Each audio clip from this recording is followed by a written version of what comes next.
My dear student, class को start करते हैं और इस क्लास में बचे हुए प्रश्न और उदाहरण कंप्लीट करवा देंगे विविध प्रश्नावली के। आपको दिख रहा होगा यहाँ पे उदाहरण 18 और भी उदाहरण हैं। अगर हम बात करें उदाहरण की तो यहाँ पर देख लो माय डियर स्टूडेंट, उदाहरण 19 भी है, उदाहरण 20 भी है, उदाहरण 21 भी है, उदाहरण 22 भी है। तो आप लोग लाइक और शेयर कर दो क्योंकि बाद में आप लोग भूल जाते हो। हर विद्यार्थी लाइक और शेयर दबा के ठोके क्योंकि गर्दे वाली क्लास है।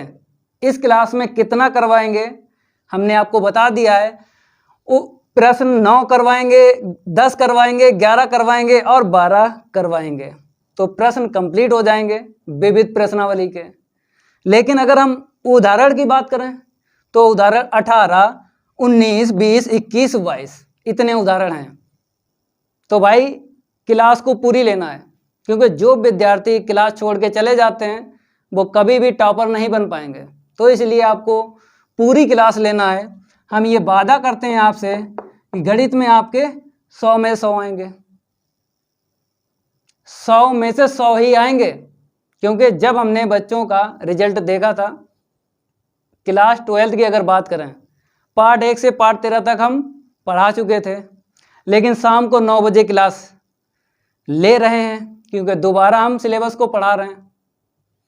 जिन बच्चों ने पार्ट 1 से पार्ट 13 तक कंप्लीट किया था, 2022 की बात कर रहे हैं, 2023 में आपके पेपर होंगे 11th के।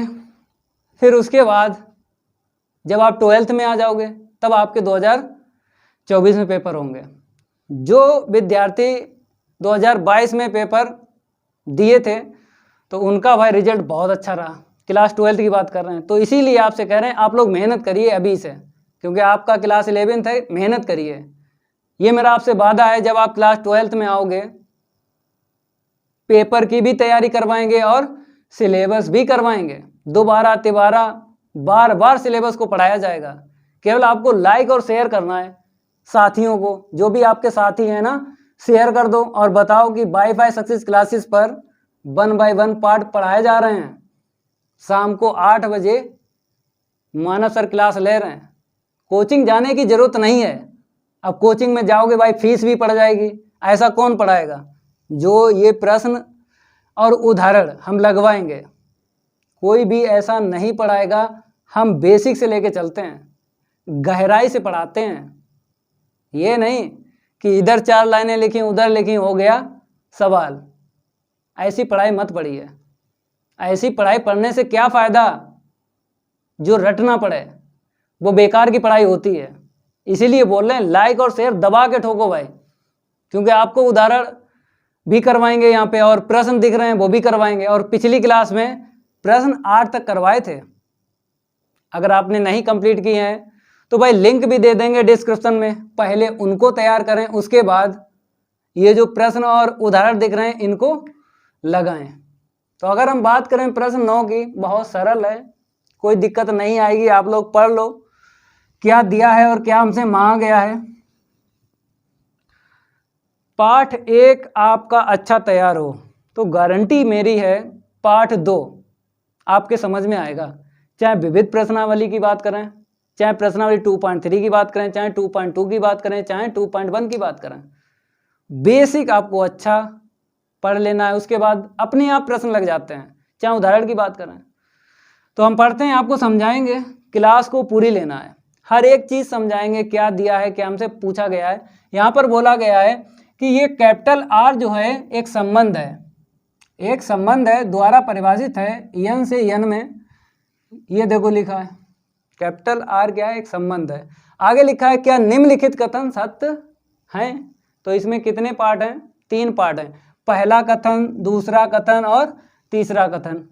माय डियर स्टूडेंट, यहाँ पर ये लाइन जरूर पढ़ लेना, क्योंकि आप लोग डायरेक्ट बता दिए सत्य और असत्य तो गलत हो जाएगा। मतलब गलत नहीं होगा, नंबर नहीं मिलेंगे, नंबर काट लेगा। तो ये लाइन जरूर पढ़ो, कैसे आपको सत्य और असत्य बताना है। प्रत्येक दशा में अपने उत्तर का औचित्य भी बतलाइए। तो माय डियर स्टूडेंट, लगा के आपको बताना है। डायरेक्ट नहीं बताना, डायरेक्ट बता दोगे नंबर काट लेगा। तो यहाँ पर सबसे पहले आपको ये संबंध लिख लेना है जो दिया गया है, और यहाँ पर क्या लिखा है, यन से यन में समुच्चय, यन से यन में ये क्या है, संबंध है। तो प्रतिचित्रण आपको लिख लेना है पहले। तो यहाँ पे डालते हैं और प्रतिचित्रण लिखते हैं, प्रतिचित्रण R such that n tends to n, ठीक है। फिर आपको r लिख देना है, इसके अपोजिट ही लिखना है। हमने बताया था अगर फलन की बात करें तो फलन में हम f लेते हैं, क्योंकि फलन को इंग्लिश में बोलते हैं फंक्शन। इसका f उठा लेते हैं, f such that a tends to b, दो समुच्चय ले लिए यहाँ पे। सेम टू सेम ले सकते हो माय डियर स्टूडेंट, आप सेम टू सेम समुच्चय ले सकते हो, ए टू ए ले सकते हो, चाहे अलग अलग ले सकते हो। कहने का मेरा ये मतलब है जैसे यफ है तो इसके अपोजिट आपको फंक्शन की वैल्यू लिखना पड़ती है। यहाँ पे यफ है तो मैपिंग बोलते हैं, प्रतिचित्रण को मैपिंग बोलते हैं, तो इसके अपोजिट ही लिखना है सामने, वही यहाँ पे आपको बता रहे हैं। तो फलन तो आप पढ़ चुके हो ना। तो देखो यहाँ पे मिक्स प्रश्न आएंगे, संबंध मिलेगा, फलन भी मिलेगा। तो यहाँ पे हम लिखते हैं आर बराबर A comma V such that A comma we belongs to N, ठीक है। फिर लिखा है तथा ए बराबर वी स्क्वायर, ए बराबर वी स्क्वायर, ठीक है। पहला कथन उठाते हैं और सत और असत सिखाते हैं आपको, ऐसे करके सिखा देंगे इनको, ऐसे करके सिखा देंगे भाई, जुड़े रहिए चैनल से। तो यहाँ पर लिखते हैं पहला ये वाला दिया गया कथन, फर्स्ट पार्ट डाल लीजिए, दिया गया कथन हर विद्यार्थी लिखे ए कामा ए बिलोंग्स टू आर, और बोला सभी, सभी का मतलब होता है कि ये जो लिखा है ए, मतलब ए का मान आप कुछ भी ले लो कैपिटल एन से, हर मान के लिए ये क्या होना चाहिए, सत्य होना चाहिए। जो भी यहाँ पे ए कामा ए बिलोंग कर रहा है आर में, जब ए का मान आप 1 अगर ले लिया या 2 ले लिया, 1 ले लिया तो 1 कामा 1 बन जाएगा, 2 ले लिया तो 2 कामा 2 बन जाएगा, 3 ले लिया तो 3 कामा 3 बनेगा। तो सबके लिए बोल रहा है जो भी युग्म मिलेंगे वो आर में ही होना चाहिए, अगर हैं तो दिया गया कथन सत्य होगा। लेकिन यहाँ पर हम मानेंगे नहीं माय डियर स्टूडेंट। जैसे उसने बोला है ए एन में है, तो एन क्या है आपको पता है, प्राकृतिक संख्याएं बोलते हैं। एन क्या बोलते हैं, प्राकृतिक संख्याएं बोलते हैं, 1 2 3 आगे डॉट डॉट डॉट। तो ए बराबर 1 या फिर 2 या फिर 3, तो हम मानेंगे नहीं, ठीक है। हम शर्त से लगा देंगे, यहाँ पे जो शर्त दे रखी है यहाँ पे देखिए, इस शर्त से लग जाएगा। कैसे देखो हम आपको बताते हैं, क्योंकि संख्याएं मानोगे तो बहुत सारी है ना, टाइम बहुत लगेगा। तो इसीलिए आपको क्या करना है, जब समुच्चय अपरिमित हो, अपरिमित जानते हो, जिसका लास्ट का अवयव ना पता हो उसको अपरिमित बोलते हैं। अगर समुच्चय अपरिमित दिया जाए प्रश्न में तो आपको युग्म नहीं बनाना है माय डियर स्टूडेंट। अगर समुच्चय आपको इनफाइनाइट दे दे, इनफाइनाइट का मतलब जानते हो, इनफाइनाइट का मतलब होता है अपरिमित, तो आपको ऐसा करिए युग्म नहीं बनाना है, शर्त से ही लगाना है, ठीक है। शर्त से ही लगाओ, जल्दी लग जाएगा। युग्म बनाओगे बहुत टाइम लगेगा, युग्म बनाओगे बहुत टाइम लगेगा। तो शर्त उठाते हैं, यहाँ पर ए और बी दिख रहा है और मेरे पास क्या ए कामा ए, तो हम क्या करेंगे, ये तो ए है मेरे पास और बी क्या है, ए है ना। तो हम क्या करेंगे, वी के स्थान पर ए रख देंगे, किसमें, शर्त में। देखो ए बराबर बी स्क्वायर है ये है, तो क्या करेंगे, वी के स्थान पर ए रखने पर। माय डियर स्टूडेंट, हमने ऐसा क्यों किया, ऐसा क्यों किया कि बी के स्थान पे ए रखा, क्यों किया, क्योंकि अगर हम बात करें इसकी, ये ए है और ये क्या है, बी है, तो ए बराबर तो ए है, बी बराबर क्या मिल गया, ए, तभी हमने बी के स्थान पे ए रखा। बाद वाले को चेंज करना है, बाद वाले को। तो कैसे, देखो यहाँ पर शर्त में रखना है, अगर शर्त ने सही बोला तो ये युग्म आर में बिलोंग करेगा। अगर शर्त ने गलत बोला, माय डियर स्टूडेंट, इस शर्त ने गलत बोला तो ये युग्म आर में नहीं रहेगा, तो कथन असत्य हो जाएगा। तो देखो भाई, शर्त सही बोल रही है कि गलत बोल रही है। हमने क्या किया, इस बी के स्थान पर ए रखा, तो ए बराबर ए स्क्वायर होगा। आप बोलोगे नहीं सर, हो ही नहीं सकता। हो सकता है, जैसे उदाहरण हम आपको यहाँ पे समझाते हैं अलग से। देखो ए बराबर अगर 2 ले लो और रखो यहाँ पे, तो 2 बराबर 4 कभी होगा? नहीं होगा। लेकिन हमने बताया है कि आपको मानकर नहीं लगाना है क्योंकि टाइम ज़्यादा लगेगा। तो ऐसे ही समझो, ए बराबर ए स्क्वायर हो ही नहीं सकता, क्योंकि कोई भी संख्या है अपने वर्ग के बराबर नहीं होती है। माय डियर स्टूडेंट, कोई भी संख्या है अपने वर्ग के बराबर नहीं हो सकती है, तो इसीलिए नॉट इक्वल आ गया। अब ये शर्त ने क्या बोल दिया? गलत बोल दिया। गलत बोल दिया तो ये वाला आर में नहीं होगा। ठीक है, तो क्या लिख देंगे? दिया गया कथन क्या होगा? असत्य होगा। भाई कथन में जो है उसने बोला है ये युग्म आर में है, और हमने क्या निकाला शर्त से कि ये युग्म आर में नहीं होगा। तो प्रश्न ने क्या बोल दिया? गलत बोल दिया। जब प्रश्न गलत बोल दे तो दिया गया कथन कैसा होगा? असत्य होगा। अगर प्रश्न में जो है उसने सही बोला है तो दिया गया कथन सत्य होगा। प्रश्न सही बोल दे तो भाई सत्य होगा, प्रश्न गलत बोल दे तो भाई असत्य होगा। ये आपको सेट कर लेना दिमाग में, नहीं बच्चा इसी में गलती कर देता है, जान ही नहीं पाता है, गलत हो जाता है। एक बार रिपीट कर देते हैं। प्रश्न अगर सही बोले, प्रश्न में जो लिखा है अगर सही है, सही बोल रहा है, तो क्या होगा? कथन सत्य होगा। अगर प्रश्न में जो है उसने गलत बोला तो गलत पे क्या आएगा? असत्य आएगा ना। तो मैं माय डियर स्टूडेंट, इसने बोला है गलत, इसने बोला है ये युग्म आर में है, मेरी शर्त निकली है नॉट इक्वल निकली है, तो शर्त ने गलत बोल दिया तो इसलिए ये गलत है। समझ गए? तो माय डियर स्टूडेंट, हम क्या करेंगे? दिया गया कथन असत्य है लिख देंगे। अतः दिया गया कथन असत्य है, या फिर एक लाइन लिख लो और ज़्यादा क्लियरिटी आ जाएगी, और ज़्यादा क्लियरिटी आ जाएगी। कैसे? देखो, इस शर्त से हमने ये लिख लिया, अगर ये शर्त झूठ बोल रही है तो ए कमा ए आर में नहीं होगा। ठीक है, और प्रश्न ने बोला ये है, तो प्रश्न गलत बोल रहा है। जब प्रश्न गलत बोल दे तो कथन क्या हो जाएगा? असत्य। तो दिया गया कथन असत्य है।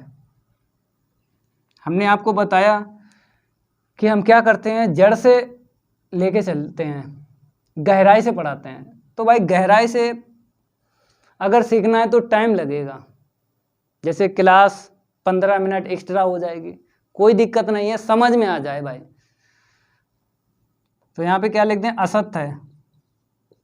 ये पहला वाला हो गया, नोट कर लो भाई, और लाइक और शेयर करते रहिए, दबा दबा के करिए भाई, ऐसी पढ़ाई कहाँ मिलेगी आपको। पहला पार्ट हो गया, इसको हम रफ करते हैं। अब बात करेंगे सेकंड पार्ट की। सेकंड पार्ट की इसके आगे ही लिखना, आप लोग क्या करना है, कॉपी पे इसके आगे ही लिखना है। ठीक है, हम यहाँ पे क्या करते हैं, रफ कर देते ना, आप लोग कॉपी पे क्या करना है, नोट करना है, तो इसके आगे ही नंबर 2 डालना है। तो यहाँ पर हम क्या करेंगे, नंबर 2 डालते हैं। दिया गया कथन ये भाई है, ये भाई। ठीक है, तो हम क्या करेंगे, ए comma b belongs to R, फिर कहता का तात्पर्य, क्या लिखा है, का तात्पर्य है। भाई साहब क्या तात्पर्य है, b comma a belongs to R. अब यहाँ पर आपको समझाते हैं, जब भी आपको लिखा मिल जाए का तात्पर्य है कि, अगर आपको इतना लिखा मिल जाए प्रश्न में का तात्पर्य है कि, इसका मतलब है जो आगे लिखा होता है वो दिया होता है, जो बाद में लिखा होता है वो सिद्ध करना होता है। माय डियर स्टूडेंट, ये हम लिख देते हैं दिया है, इसे रफ कर दें क्योंकि अब तो आपने सीख ही लिया है। तो ये क्या है, दिया है। फिर एक बार रिपीट कर देते हैं, जब भी आपको लिखा मिल जाए का तात्पर्य है कि, ये हिंदी लिखी मिल जाए, हिंदी के आगे जो होता है वो दिया होता है और ये आपको चेक करना है, मतलब ये युग्म आर में है या नहीं। तो देखो भाई ये दिया है तो हम क्या करेंगे, ये शर्त उठाते हैं, a बराबर बी स्क्वायर है, हमने लिखा a बराबर बी स्क्वायर, ठीक है। अगर युग्म की बात करें क्योंकि ये दिया है, तो अगर a कॉमा b r में होगा तो ये शर्त क्या होगी, बराबर होगी। भाई इसी से ये लिखा जाता है और इसी से ये लिखा जाता है, समझ गए। ये युग्म में है, ये शर्त में है दोनों सेम टू सेम, ठीक है। अब लिखेंगे हम का तात्पर्य है कि यहाँ पे क्या लिखा है, v कामा a, ये लिखा है। माय डियर स्टूडेंट a बराबर बी स्क्वायर, अब यहाँ पे क्या करना, इसी से ये बनेगा, कैसे देखो, पलट देंगे।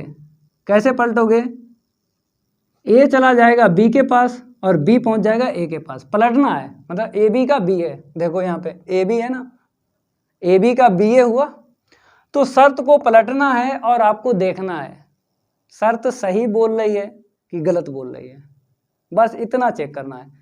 ये तो सही बोल रही है क्योंकि अगर ये आर में है, ये तो दिया है तो इसीलिए ये शर्त बराबर है। बाद में जो होता है ये चेक करना होता है ये आर में है या नहीं। अगर शर्त बराबर आएगी तो ये युग्म आर में हो जाएगा और शर्त बराबर नहीं आएगी तो ये झूठ बोल रहा है। तो देखो कैसे, हम क्या करेंगे, ए पहुंच जाएगा बी के पास और बी पहुंच जाएगा ए के पास, ठीक है। केवल और केवल ए और बी ही बदलेगा, घात नहीं बदलेगी। जैसे यहाँ पे घात किस साइड है घात, LHS बराबर RHS, ये नाम कभी सुना है? आप कहोगे सर हाँ 10th में त्रिकोणमिति में बहुत सारे सवाल लगाते हैं LHS बराबर RHS। भाई साहब वही हम कह रहे हैं, ये घात किस साइड है, RHS तरफ है, तो यहाँ पर RHS की तरफ ही रखना है।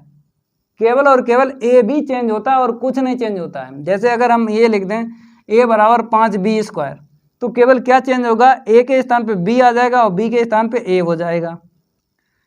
मतलब अगर ये शर्त है ए बी का बी ए लिखना है तो ऐसे लिखा जाता है, केवल और केवल क्या चेंज होता है, ए और बी चेंज होता है।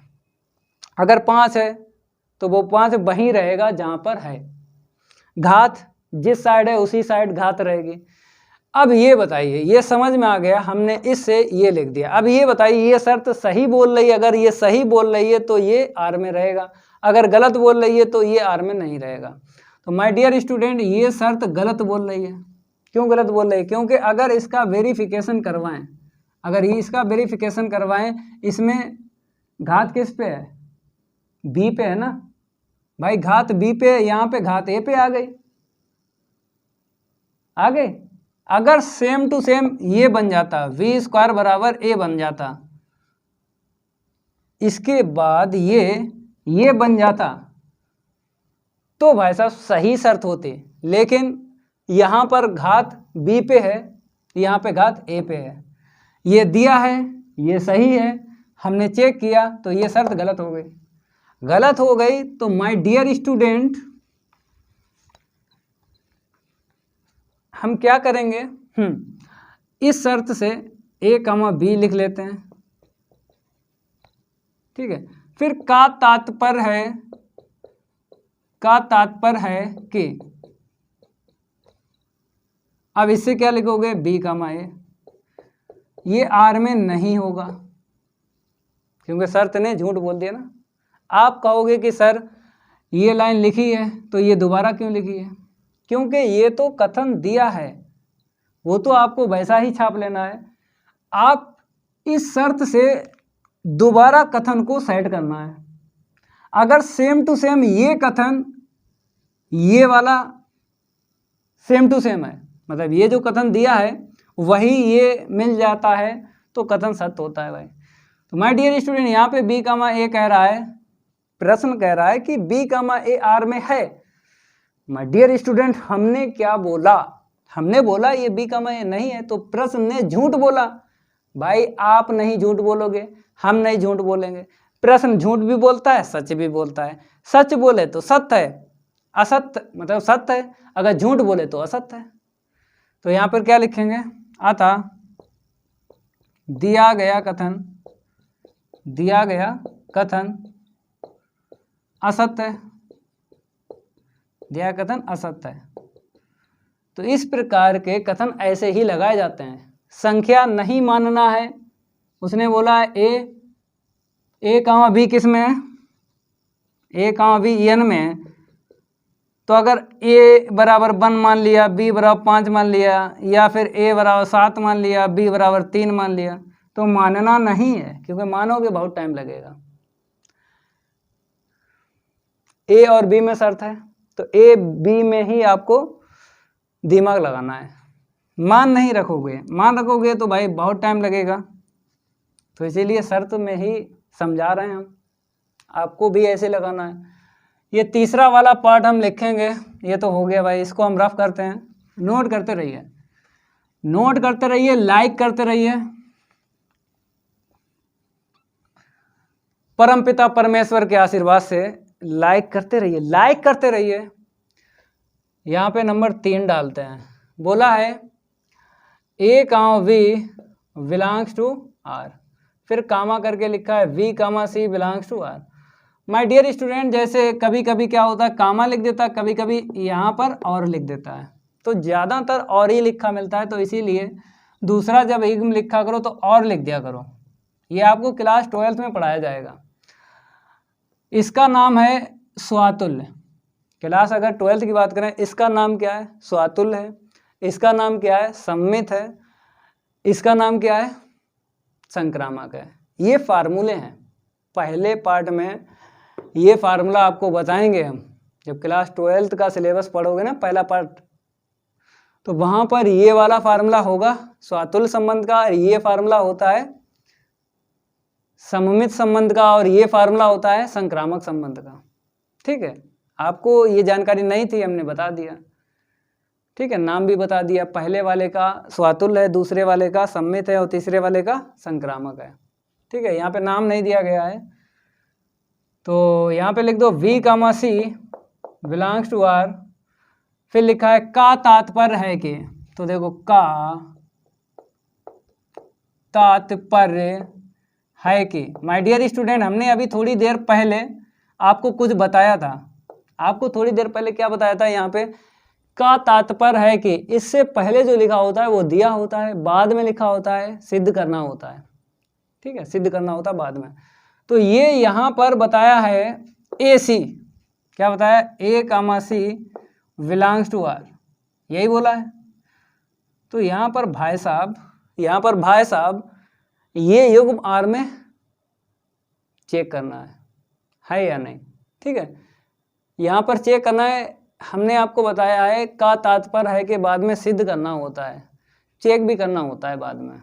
कभी कभी प्रश्न में सिद्ध बोल देता है, कभी कभी चेक करना होता है, उससे कोई दिक्कत नहीं। लेकिन ये समझ लो कि का तात्पर्य है कि इससे पहले जो भी है वो दिया होता है, और बाद वाला क्या होता है, चेक करना होता है, सिद्ध करना होता है। 2 बातें समझ लो। अब यहाँ पर हम क्या करेंगे, ये दिया है तो ए बी में है, तो ये शर्त सही रहेगी। यहाँ पे क्या लिखेंगे, a बराबर बी स्क्वायर, क्योंकि ये 2 युग्म आर में है। तो ए बी अगर आर में है तो ए बी में शर्त क्या रहेगी, सत्य रहेगी ना। फिर आते हैं, और यहाँ पे क्या है, वी सी है ना, v c. My dear student, अगर यहाँ पे ए बी है तो शर्त क्या बनी, a बराबर बी स्क्वायर, मतलब घात किस पे आई, b पे आई। यहाँ पे क्या है, बाद में c है ना, तो घात किस पे आएगी, c पे जाएगी। तो b बराबर सी स्क्वायर लिख दो, क्योंकि दिया है भाई साहब।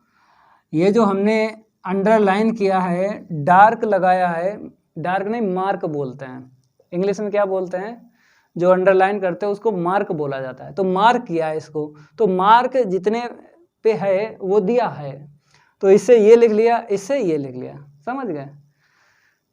आगे बढ़ते हैं, इसे रफ कर दें, ये तो दिया है, आप समझ गए। अब बात करेंगे इसकी देखो भाई, तो यहाँ पे इम्प्लाई दैट लिख दो, मतलब का तात्पर्य है कि, इसका मतलब होता है, देखो ये भी सीख लो, तात्पर्य है कि इसका मतलब यही होता है इम्प्लाई दैट। चाहे आप इम्प्लाई दैट की बात करो, चाहे का तात्पर्य है कि एक ही बात है, मतलब जा चीज और जा चीज सेम है। इम्प्लाई दैट और का तात्पर्य है सेम है, सेम भाई, दोनों एक ही बोलते हैं। तो हमने का तात्पर्य इम्प्लाई दैट कर लिया, कोई दिक्कत नहीं, एक ही बात है, चाहे ऐसे लिखो चाहे ऐसे लिखो। अब यहाँ पर बोला है ए कामा सी बिलोंग कर रहा है आर में, तो इससे शर्त क्या बनेगी, ए बराबर सी स्क्वायर बनेगी। ए बराबर क्या बनेगी, सी स्क्वायर बनेगी, क्योंकि अगर ये आर में है तो ये शर्त मिलना चाहिए। अगर ये शर्त मिल गई तो ये आर में होगा, आर में होगा कथन सत्य हो जाएगा। तो इतना आना चाहिए। कैसे, इन दोनों को हल करना है। कैसे, बी का मान यहाँ पे रख दो, ए बराबर, माय डियर स्टूडेंट ये बी जो है यहाँ पे रख दो, होल पावर कितनी है 2, क्योंकि बी का मान, ये बी बराबर सी स्क्वायर है, ये सी स्क्वायर इसके घात के अंदर रखना है। जैसे ये घात ऐसे ही रखो, बी केवल देखो, बी घात के अंदर देखो, इस बी का मान रख दो, देखो वहाँ पे, समझ में आ गया। अब घात कितनी हो गई, ए बराबर सी की घातें 4 हो गए। हमें क्या चाहिए था, सी पे कितनी घात चाहिए थी, 2, मिल गई कितनी, 4। तो इम्प्लाई दैट, कहने मतलब है ये शर्त क्या रही, असत्य रही भाई। ये शर्त क्या रही, असत्य है, क्योंकि ए नॉट इक्वल सी की घात 4, तो ये शर्त हो जाएगी असत्य। जब असत्य हो जाएगी तो भाई ये आर में नहीं रहेगा। और प्रश्न बोल रहा है झूठ, क्योंकि ये बोल रहा है ए सी आर में है। हमने बोला भाई साहब मेरा निकल रहा है, इतना होगा नहीं, आप गलत बोल रहे हो। जब प्रश्न गलत बोले, दिया गया कथन कैसा होगा, असत्य होगा ना। अब कैसे लिखोगे, देखो ये शर्त है, इससे हमने क्या लिख दिया, a comma b belongs to R, फिर और यहाँ पे बी बराबर सी स्क्वायर है, b comma c belongs to R, ठीक है। इससे ये लिख दिया, इससे ये लिख दिया। अब इस शर्त से क्या लिख दिया, ए कामा सी बिलोंग नहीं करेगा आर में, ठीक है। अब ये जो कथन दिया गया है और जो आपने ये बनाया है, तो मैच करो भाई, ये तो सही है, ये भी सही है, क्योंकि दिया है वो तो सही रहेगा। केवल बाद वाला देखना है। यहाँ पे बोला है नहीं है ACR में, ये बोल रहा है, तो भाई ये गलत बोल रहा है।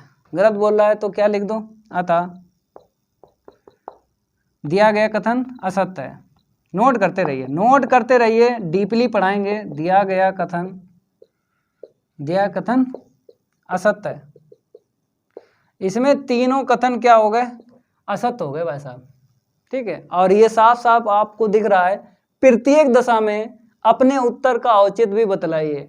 ये सब ड्रामा क्या है, जो हमने ये ड्रामा किया है, ये सब क्या है, यही तो है, यही लाइन जो कह रही है वही हमने यहाँ पे किया है।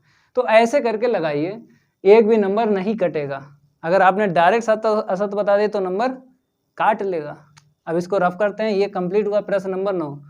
तो थोड़ा इसको डीपली ले लिया था, क्योंकि अगर हम जल्दी कर देते आपके समझ में नहीं आता, ठीक है। आगे बढ़ते हैं। अब तो अगला प्रश्न तो सरल है भाई, उसे जल्दी जल्दी लगा दो।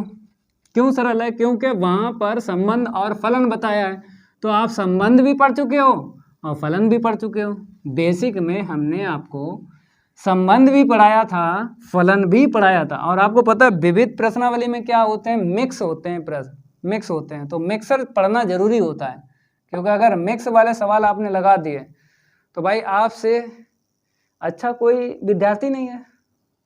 अपने आप लगा रहे हो विविध प्रश्नावली के प्रश्न, तो आपसे अच्छा कोई विद्यार्थी नहीं है। कहता है प्रश्न नंबर 10 में, ए एक समुच्चय बी और दिया गया, एफ दिया गया, कहता क्या निम्नलिखित कथन सत्य है। इसमें भी देखना है सत्य असत्य। वही लाइन यहाँ पर भी लिखी है माय डियर स्टूडेंट, देखिए वही लाइन ये लिखी है, ये वाली देखिए, प्रत्येक दशा में अपने उत्तर का औचित्य भी बतलाइए। लगा के बताना है, लगा के बताना है। देखो भाई साहब, सबसे पहले आपको दिए गए समुच्चय लिख देना है।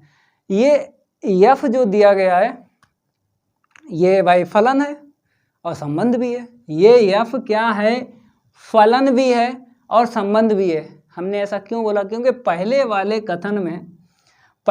कथन में ये एफ बताया, संबंध आपको क्या करना है, हाँ चेक करना है कि सिद्ध करना है, चेक करना है, ठीक है। कि ये जो एफ है संबंध है या नहीं, चेक करना है, क्योंकि यहाँ पे लिखा क्या निम्नलिखित कथन, भाई साहब क्लियर नहीं है अभी, क्या निम्नलिखित कथन क्लियर नहीं है, आपको चेक करना है कथन सत्य है या असत्य। आगे लिखा है सेकंड वाले पार्ट में फलन, ये एफ इस वाले में बताया संबंध है, इस वाले में फलन बताया, चेक करना है चेक। तो भाई संबंध की अगर बात करें तो ये फार्मूला होता है एफ सच दैट, मतलब उप समुच्चय का सिंबल है ये उप समुच्चय का ये क्या है सिंबल है, सबसेट बोलते हैं। तो अगर ये वेरीफाई हो जाए तो ये एफ क्या हो जाएगा, संबंध हो जाएगा। और फलन में आपको पता ही है, फलन में क्या होता है, प्रतिबिंब चेक करना पड़ता है। ठीक है, क्लियर हो गया। अब लगाते हैं इसे, दिए गए समुच्चय, दिए गए समुच्चय दो दिए गए, ए बराबर 1 2 3 4, बी बराबर 1 से 4 तक हो गया, फिर 1 5 9 11, 1 5 9 11, 1 5 9 11 15 16, फिर एफ दिया गया है, एफ लिखते हैं, युग्म बताइए 15 29 31, 15 29 31, ठीक है, 45 211, 45 211, ठीक है। अगर हमें ये या पहले वाले कथन में संबंध है या नहीं ये चेक करना है तो ए क्रॉस बी निकालिए, ए क्रॉस बी निकालिए और ये एफ में आपको चेक करना है। देखो कैसे हम क्या करेंगे, ए क्रॉस बी निकालते हैं, पहला पार्ट लगा रहे हैं, ए क्रॉस बी, ए का मान है 1 से लेके 4 तक है, फिर बी का मान 1 5 9 11 15 16। युग्म कैसे बनाओगे, देखो भाई साहब 1 का 1 के साथ एक युग्म हो जाएगा, फिर 1 का 5 के साथ। कहने मतलब है यहाँ पे एक अवयव उठाइए और सबको दे दीजिए, यहाँ पर पहले वाले समुच्चय से एक अवयव लेकर हर एक अवयव में दे देना है तो युग्म बन जाते हैं। तो 1 का 1 हो गया 1 का 5 हो गया, 1 के साथ 9 हो गया, फिर ये 1 के साथ 11 हो जाएगा और 1 के साथ 15 हो जाएगा और 1 के साथ 16 हो जाएगा। ऐसे ही आपको लिखना है, ठीक है। 1 के साथ कितने बन गए, 1 2 3 4 5 6 बने, क्योंकि यहाँ पे अवयव जो है ना 6 हैं, 1 2 3 4 5 6, 6 अवयव हैं तो 6 ही ये वन युग्म बनाएगा। अब देखिए 2 उठा लो, 2 जो है इनको देना है, 6 अवयव हैं तो 6 अवयव को देना है तो कितने युग्म बनेंगे, 6 बनेंगे भाई 6।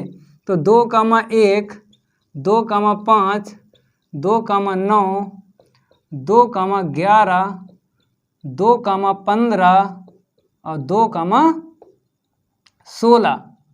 अब आगे बढ़ते हैं, ऐसे ही 3 ले लो, 3 कामा 1 3 कामा 5 3 कामा 9 3 कामा 11 3 कामा 15 3 कामा 16, 3 हो गया, 4 ले लो, 4 के साथ यही युग्म बनाना है, 4 41 ऐसे 45 49 411 415 416, ठीक है। 41 45 49 411 1 2 3 4 5 6, ठीक है।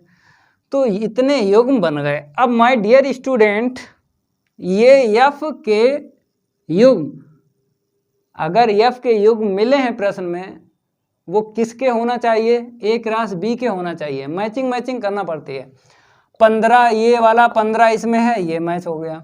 ये 29 इसमें है 29, देख लो 29 है। 31 ये वाला 31 भी मैच हो गया। 45 मैच हो रहा, 211 तो 211 भी मैच हो रहा है। तो ये संबंध है, ये सारे के सारे एफ में जो युग्म है वो सारे के सारे ए क्रॉस बी में मैच हो रहे हैं, क्योंकि आपको पता है कि जिस तरफ ये देखता है उप समुच्चय सबसेट बोलते हैं। जिस तरफ देखता है वो बड़ा होता है और जिस तरफ नहीं देखता है वो छोटा होता है। लेकिन ये बड़ा है, इसी के मान f में होना चाहिए। f में कोई दूसरे मान ना हो। अगर दूसरे मान मिल गए, a क्रॉस b में जो मान है अगर f में दूसरे मिल गए तो ये संबंध नहीं होगा। अगर पूरा पूरा मैच हो रहा है तो संबंध होगा। तो भाई साहब हमने फिर आपको बताना चाहा कि 15 इसमें है, 29 इसमें है, देखो ये 31 भी है, 45 भी है और 211 भी है। 211 कहाँ गया? ये वाला। तो सारे के सारे ये वाले जो युग्म हैं वो किसके हैं? a क्रॉस b के हैं। तो यहाँ पे लिख देंगे दैट इज f जो है उप समुच्चय किसका है? a क्रॉस b का। a क्रॉस b का है। ऐसे लिखो, यदि करके लिखो, ज़्यादा क्लियरिटी आएगी। यदि इतना, यदि ये है तो f कामा समुच्चय, f कामा समुच्चय a से b में एक संबंध है। माय डियर स्टूडेंट, ये हो गया।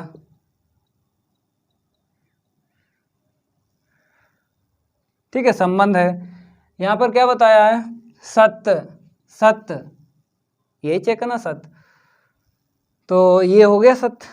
अतः करके लिख दो, अतः दिया गया कथन, दिया गया कथन सत्य है। ऐसे लिख दो। ऐसे ही पेपर में लिखना जाके, जैसे लिख रहे हैं ऐसे ही पेपर में लिखना जाके, एक भी नंबर नहीं कटेगा, पूरे ही नंबर आपको मिलेंगे। ओके भाई, सेकंड वाला देखो। सेकंड वाला फलन चेक करेंगे। तो फलन तो आप बता सकते हो तीर आरेख से, उसका तीर आरेख बनाता है। इसको रफ कर दें? चलो भाई, इसको हम रफ करते हैं। लाइक शेयर करते रहिए, लाइक शेयर करते रहिए। माय डियर स्टूडेंट, यहाँ पे क्या करते हैं? सेकंड डालते हैं। यहाँ पे बोला है ए से बी में एक फलन है, तो यहाँ पे तीर आरेख का हम यूज करेंगे। तीर आरेख से, तीर आरेख से भाई, तीर आरेख से देखो, ये पहला समुच्चय है, ये दूसरा समुच्चय है, और ये क्या है? इन दो समुच्चय का ये f। यहाँ पे चेक करना है फलन है या नहीं। ठीक है, पहला समुच्चय a ले लो, क्योंकि दो समुच्चय हैं। दो समुच्चय अगर हैं प्रश्न में तो पहला ये होता है, दूसरा वाला ये होता है। इतना ध्यान रखना, पहले वाला ये और दूसरे वाला ये। अब आपको मान रख देना है। ए देखो 1 से लेके 4 है, 1 2 3, थोड़ा बड़ा बड़ा लिखें क्योंकि साफ दिखेगा, ज़्यादा समझ में आएगा। तो 1 2 3 4, आगे बढ़ते हैं। 1 से लेके 1 से 5, फिर 9 11 15 16। ठीक है, अब आपको प्रतिबिंब यहाँ से साइड कर देना है। कहाँ से? यहाँ से साइड करना है प्रतिबिंब। कैसे? बन का 5 है, प्रतिबिंब बन का 5 है, 2 का 9 है, 2 का 9 है, 3 का 1 है, चलो 3 का 1 है, 4 का 5 है, 4 का ये 5 हो गया, 2 का 11 है, 2 का 11। पहले वाला गोला आपको पकड़ लेना है माय डियर स्टूडेंट, पहला वाला गोला आपको पकड़ लेना है।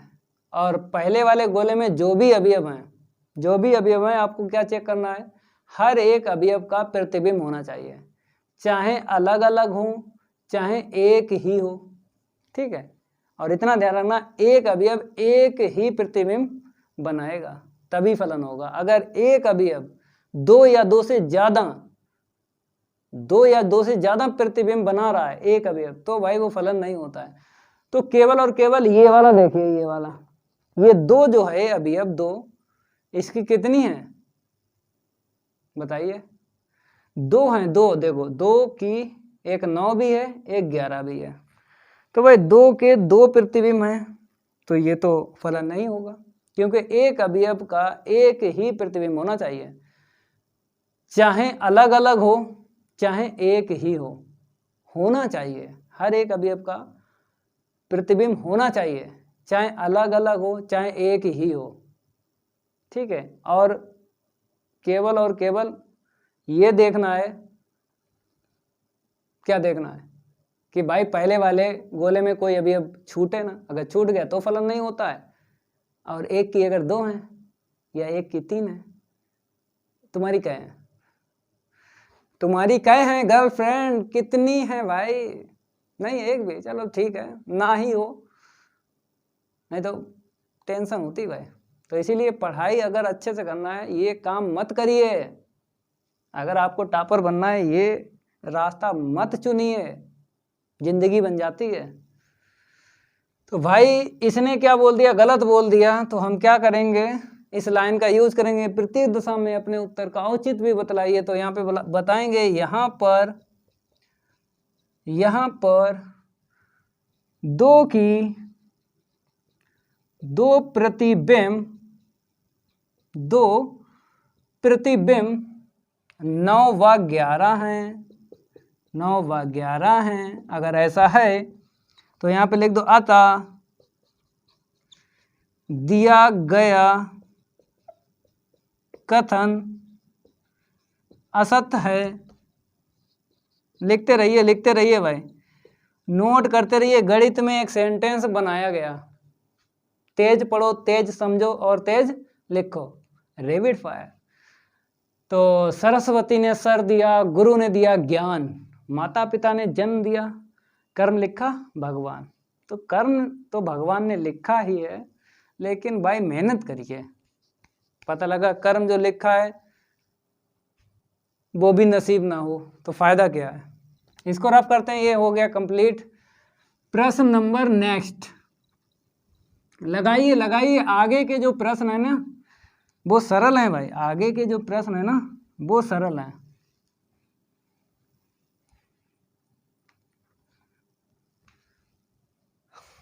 आगे के क्या है प्रश्न है वो सरल है, ठीक है। तो 11 की बात करें, मान लीजिए कि यफ दिया गया है द्वारा परिभाषित जेड क्रॉस जेड का एक उपसमुच्चय है, क्या यफ जेड से जेड में एक फलन है। तो यहाँ पर भी हमको चेक करना है, यहाँ पर भी लिखा है क्या, तो क्या इसका मीन्स यही है कि चेक करना है फलन है या नहीं। अपने उत्तर का औचित्य भी स्पष्ट कीजिए, वही लाइन आई है यहाँ पे देखो, अपने उत्तर का औचित्य भी स्पष्ट कीजिए, वही लाइन आई है जो यहाँ पे है। तो भाई लगा के बताना, लगा के। तो सबसे पहले यहाँ पे बोला है जेड से जेड में एक फलन है, ठीक है, ये आपको चेक करना। तो प्रतिचित्रण लिख लो भाई, मजा आता है प्रतिचित्रण लिखने में। तो यहाँ पे लिखेंगे प्रतिचित्रण, 11 नंबर डाल लो, 11 f such that z tends to z, क्योंकि जेड को हम क्रॉस बनाते हैं, जेड को माय डियर स्टूडेंट क्रॉस बनाते हैं। क्यों, क्योंकि 2 और जेड को जल्दी जल्दी लिखो तो अंतर नहीं पड़ता है, 2 और जेड को जल्दी जल्दी लिखो अंतर नहीं पड़ता है। तो इसीलिए अगर हमने क्रॉस कर दिया तो ये जेड है और बाकी ये क्या है 2 है, बाकी ये क्या है 2 है। जिसको क्रॉस कर दिया उसको 2 बोलते हैं, मतलब जेड बोलते हैं, जिसको क्रॉस नहीं किया है उसको बोलते हैं 2। चलो भाई ये क्लियर हुआ, क्रॉस है तो जेड है, क्रॉस नहीं है तो 2 है। तो जेड को हम क्रॉस बनाते हैं। फिर एफ दिया गया है तो इसके अपोजिट ही लिखना है, प्रतिचित्रण के अपोजिट ही लिखना है। चलो लिखो such that A comma b belongs to z. लिखने का तरीका भी आना चाहिए, जैसे कुछ बच्चे प्रश्न को लगा देते हैं लेकिन लिखने का तरीका नहीं ठीक है तो उस पर भी नंबर कम आते हैं। बच्चा कहता है सर हमने तो पूरा लगा दिया, नंबर कम आए। भाई आपका लिखने का तरीका नहीं सही है। तो वही आपको सिखाते हैं, पहले प्रतिचित्रण लिखना है। अगर प्रतिचित्रण में एफ है तो भाई इसी प्रतिचित्रण के सामने एफ का मान लिखना है। ये क्लियर होना चाहिए। पता लगा तुमने कहीं और लिख दिया तो भाई नंबर कम आएंगे, फिर ना कहना कि सर ने बताया ही नहीं है। तो जैसा हम लिख रहे हैं वैसे ही आपको लिखना है, वैसे ही आपको लिखना है। चलो भाई फलन अगर चेक करना है तो तीर आरेख से, तीर आरेख से कैसे, यहाँ पे युग्म भाई साहब बना लो। जैसे यहाँ पे जेड क्या है, जेड पूर्णांक है तो अपरिमित समुच्चय है, अपरिमित है तो भाई साहब युग्म मना किए थे हमने ना बनाओ, लेकिन किस में मना किए थे? संबंध में मना किए थे भाई साहब, हमने किस में मना किए थे? संबंध में। फलन में नहीं मना किया है। फलन में आप बना लो 2-3 से पता चल जाएगा। जब संबंध होता है तो उसके लिए मना किया था कि अगर अपरिमित समुच्चय है तो भाई युग्म नहीं बनते हैं, अगर परिमित समुच्चय है तो युग्म बनते हैं। लेकिन फलन में आप बना सकते हो, चाहे परिमित हो चाहे अपरिमित हो, युग्म तो बनाना ही पड़ेंगे।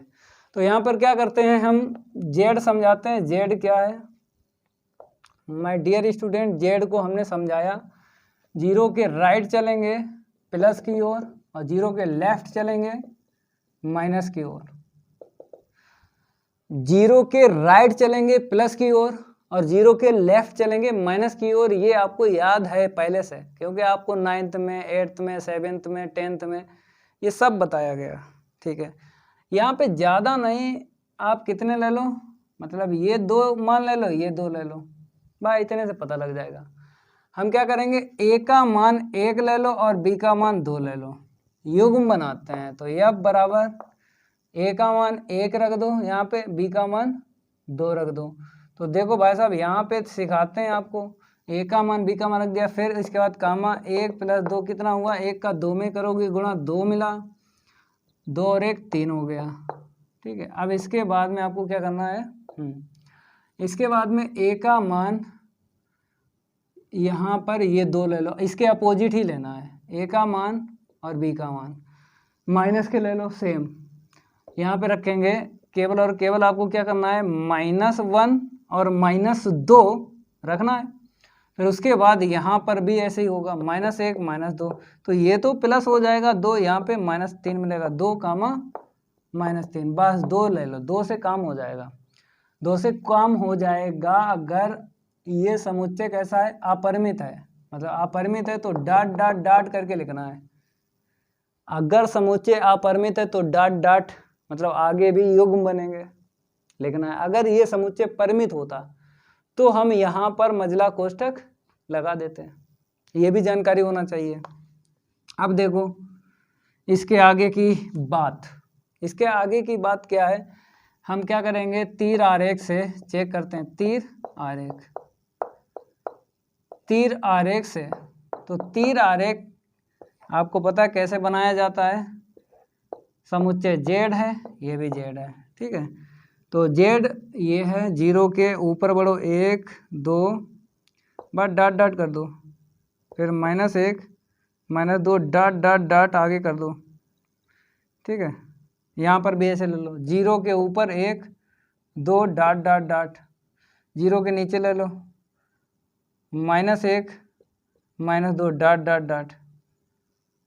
अब आपको प्रतिबिंब सेट करना, सेट ये बोल रहे हैं, सेट करना है, भाषा भी भाई समझो, सेट करना है। तो 2 का 3 है, 2 का 3 हो गया, कहाँ गया 3 भाई साहब लिखना पड़ेगा, चलो 3 लिख लो और फिर आपको डॉट डॉट डॉट करना है।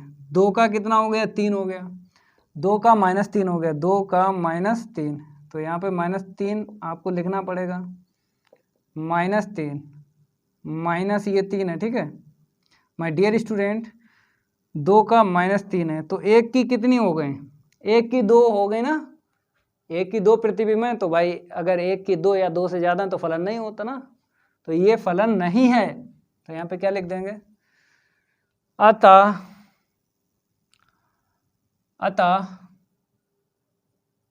यफ, ऐसे लिखो, अतः यफ कामा समुच्चय जेड से जेड में, जैसा लिख रहे हैं ऐसा ही पेपर में लिखना है। समुच्चय जेड से जेड में एक फलन नहीं है, फलन नहीं है। लाइक और शेयर करते रहो, दबा के लाइक और शेयर ठोको भाई, महाकाल के आशीर्वाद से, लाइक और शेयर ठोको दबा के।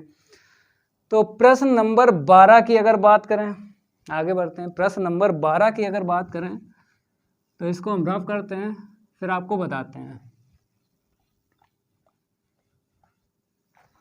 आप लोग क्या करिए, आप लोग प्रश्न नंबर 12 में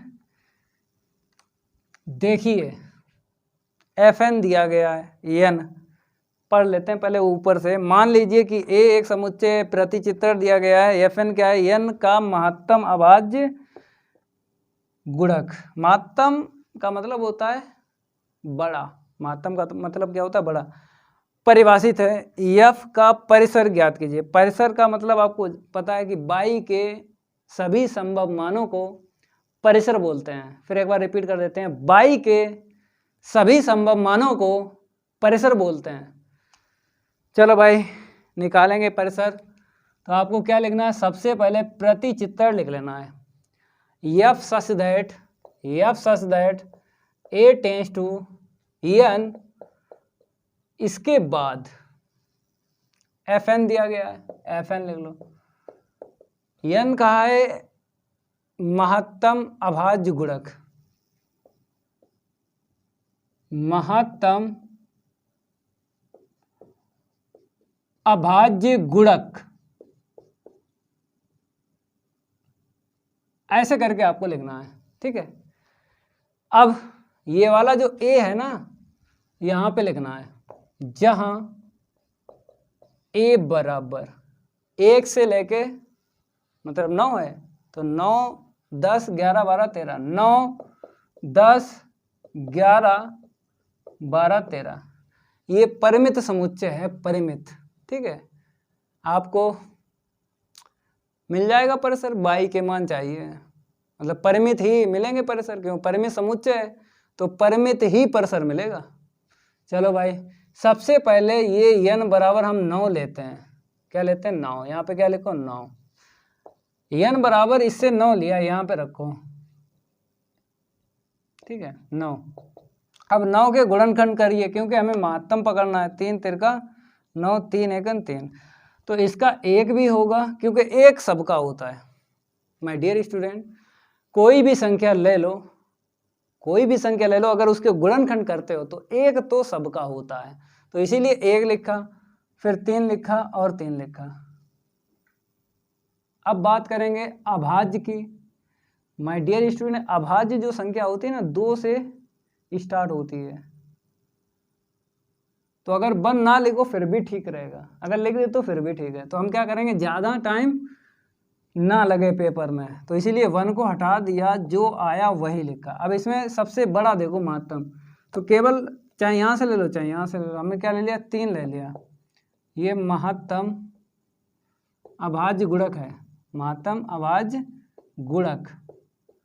तो यहाँ पर सेम था ना, और अभाज्य का मतलब 2, 3, 5, जो 1 से कटे, स्वयं से कटे, किसी और से ना कटे, तो इसको क्या बोलते हैं, अभाज्य संख्याएं बोलते हैं। ये भी जानकारी होना चाहिए, अभाज्य संख्याएं बोलते हैं। अब n बराबर 10, जब हमने 10 लिया, इसके गुणनखंड कर लो 10 के, 2 पंचे 10, 5 एकन 5, 2 गुणे 5, इसमें सबसे बड़ा देखना है, सबसे बड़ा अभाज्य देखना है गुणक, 5 है सबसे बड़ा, तो 5 यहाँ पे लिख लो। महत्तम अभाज्य गुणक, समझ गए। अब हमने क्या ले लिया, 11 ले लिया भाई साहब।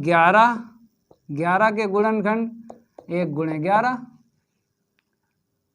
1 गुणे 11, तो चाहे केवल 11 लिख दो, कोई दिक्कत नहीं है, 11 ले लो। महत्तम अभाज्य गुणक, महत्तम अभाज्य गुणक। अब एक बात आपसे हम कहें माय डियर स्टूडेंट, जैसे हमने आपसे ये बोला था 1 ना लिखो, अब इसमें बना रहा है यार, तो यहाँ पर कोई भी टीचर चेक करेगा, वो क्या समझेगा, यहाँ पर 1 लिखा है, यहाँ पर क्यों नहीं लिखा।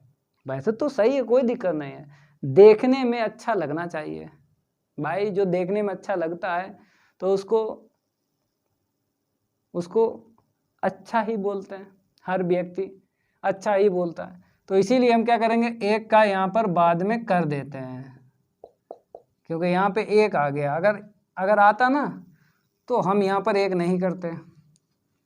अब आगे बढ़ते हैं, 12 के गुणनखंड बताइए।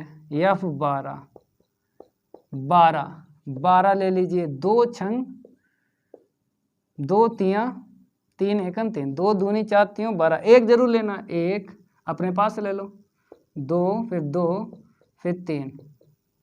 अब यहाँ पे सबसे बड़ा देखो, यहाँ पे सबसे बड़ा माय डियर स्टूडेंट 3 है, तो यहाँ पे क्या लिखेंगे, महत्तम अभाज्य गुणक, महत्तम अभाज्य गुणक। जैसा लिख रहे हैं ऐसा ही आपको लिखना है पेपर में, जैसा लिख रहे हैं ऐसे ही लिखना है, पूरे नंबर मिलेंगे, एक नंबर नहीं कटेगा। अब उसके बाद 12 हो गया, 13 भाई जैसा 11 है वैसे 13 है, 1 गुणे 13, यहाँ पे 13 मिल जाएगा और लिख दो महत्तम अभाज्य गुणक। अब आपको पता है fx बराबर क्या होता है, fx बराबर होता है y, fx बराबर क्या होता है, y होता है, और हमें y के सभी संभव मान क्या बोलते हैं, परिसर।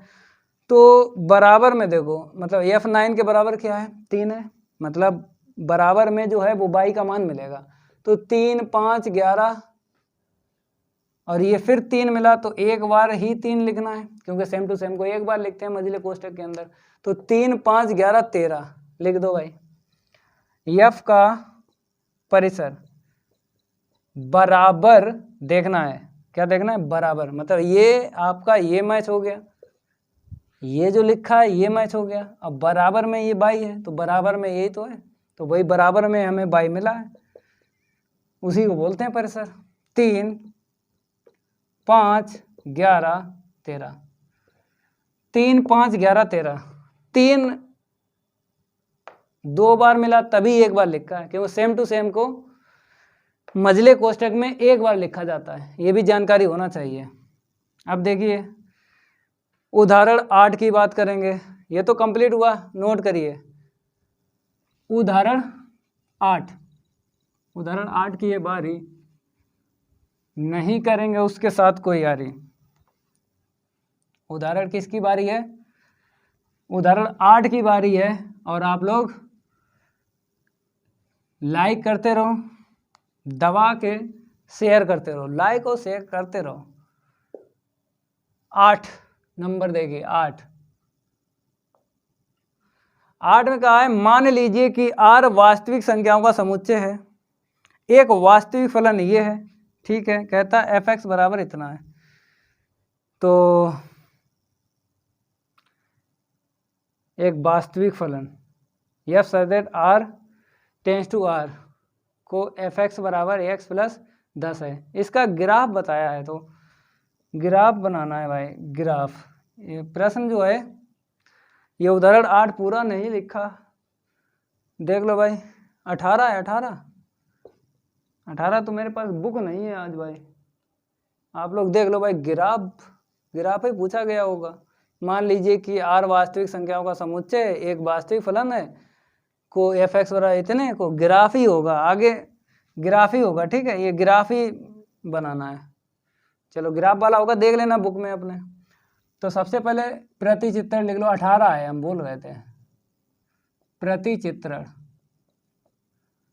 प्रतिचित्रण है f such that r tends to r, f such that r tends to r, ठीक है, और इसके अपोजिट ही फलन का मान लेना है, x प्लस कितना है 10, कितना है x प्लस 10 है, ठीक है।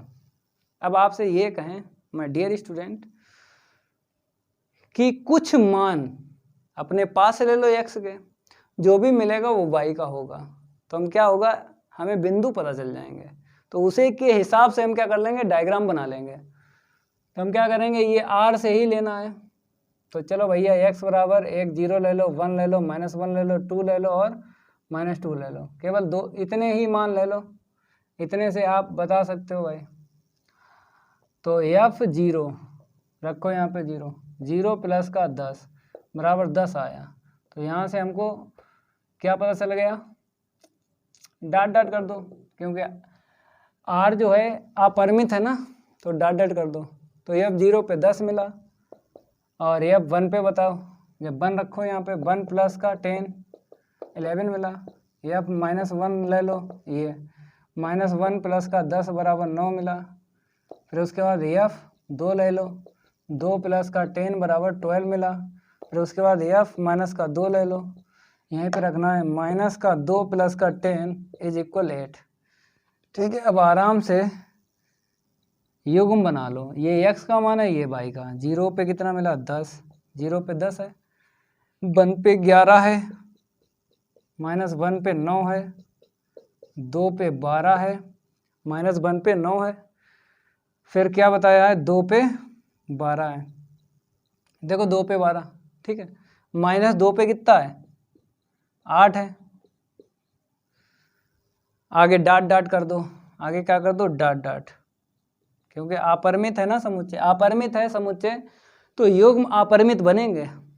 ठीक है, तो यहाँ पर ETC लिख देना, मतलब और भी हम मान निकाल सकते हैं, तो ETC लिख देना। अब डायग्राम बनाते हैं, चलो इतना नोट कर लो। इतना नोट करने के बाद अब ग्राफ बनाते हैं। ग्राफ खींचिए भाई साहब, मज़ा आएगा, गर्दा उड़ेगा। खींचें ग्राफ, चलो भाई। ये ऊर्ध्वाधर रेखा हमने खींच ली, ये क्या खींच ली क्षैतिज रेखा। ये x अक्ष डालिए, ये x डैश हो जाएगा, और यहाँ पे क्या डालिए y अक्ष डालिए, और ऊपर ये y डैश हो गया, ऊपर क्या हो गया y अक्ष, ये y डैश हो गया। चलो अक्ष ना लिखो, कोई दिक्कत नहीं है। अब देखो ये 0 है, 0 तो 0 पे 10 बोला है, 0 पे कितना बोला 10, तो y का मान 10 है, तो 1 2 3 4 5 6 7 8 9 10, तो 0 पे 10 यहाँ पे मिल जाएगा, क्योंकि x मतलब ये चौराया होता है, x तो नहीं चले हैं, लेकिन y कितना चला है 10, तो ये x नहीं चला ना, क्योंकि आगे वाला x होता है, बाद वाला y होता है, तो x नहीं चला तो 0 है। y कितना चला 10, तो कामा 10। ठीक है, अब 1 पे 11 है, मतलब x का मान 1 है, 1 इधर ले लो, 1 पे 11, y का मान 11 ऊपर ले लो, 1 पे 11 यहाँ पे मिल जाएगा, 1 पे 11, 1 पे 11, फिर -1 पे 9 पीछे ले लो, -1 पीछे ले लो, और 9 ले लो, 9 भाई 9 कहाँ मिलेगा, ये तो 10 है, ये वाला, ये 0,10 है। हमको कितना लेना है, हमको लेना है 9, माय डियर स्टूडेंट 9 यहीं पे तो मिलेगा, तो 9 कहाँ पे मिलेगा, ये 9 है, तो थोड़ा इधर चलो, इधर, तो 0 कामा मतलब -1 कामा 9 है, -1 कामा 9, ठीक है। अब 2 पे 12 है, 2 यहाँ पे ले लो, 12 ऊपर बढ़ जाओ, क्योंकि ये 11 है और एक 12, तो 2 पे 12 मतलब 2 के ऊपर और 12 के सामने, तो ये क्या मिलेगा 2 कामा 12, फिर -2 कामा 8, -2 यहाँ पे मिला, 8 नीचे मिल जाएगा, तो माय डियर स्टूडेंट कहाँ पे मिलेगा, यहाँ पे मिल जाएगा, ठीक है, लिख दो -2 पे 8, -2 पे 8। अब रेखा खींच दो, क्योंकि आगे रेखा dot dot dot dot dot चली जाएगी, तो आगे क्या करेंगे डाट डाट डाट डाट कर देंगे। तो भाई साहब हम खींच रहे हैं, देखिए, अरे बन जा भाई, स्केल नहीं सही रख पा रही है, चलो रखते हैं सही। आप लोग क्या करना, सीधी रेखा खींचना है, क्या खींचना है, सीधी रेखा, सीधी रेखा आप लोग क्या करना खींचना, ठीक है, ये सीधी रेखा है, तो एक पॉइंट ये है, एक पॉइंट ये है, एक पॉइंट ये है, एक पॉइंट ये है, तो ये डायग्राम बनेगा, और बढ़ा दो इधर, कोई दिक्कत नहीं है, क्योंकि युग्म जो बने हैं मेरे पास वो डाट डाट डाट करके हैं। देखो युग्म जो डाट डाट है ना, तो डाट डाट करके ऐसे कर दो, ये डायग्राम बन गया, तो उदाहरण 18 भी हो गया। अब जो उदाहरण बचे हैं 19, 20, 21, 22 4 हैं, अगर इस क्लास में करवा रहे हैं तो टाइम ज़्यादा हो जाएगा, आप लोग बोरियत महसूस करोगे, बोरियत, आप लोग पकने लगोगे, तो क्या करेंगे अगली क्लास में उनको लाएंगे, 1 बाय 1 उदाहरण का उड़वाएंगे गर्दा, अगर ये मेरी क्लास अच्छी लगी तो वीडियो को लाइक कर देना है और इस वीडियो को ज़्यादा से ज़्यादा शेयर कर देना अपने फ्रेंड सर्किल में। मिलते हैं अगली क्लास में, आज के लिए इतना ही काफ़ी है। धन्यवाद।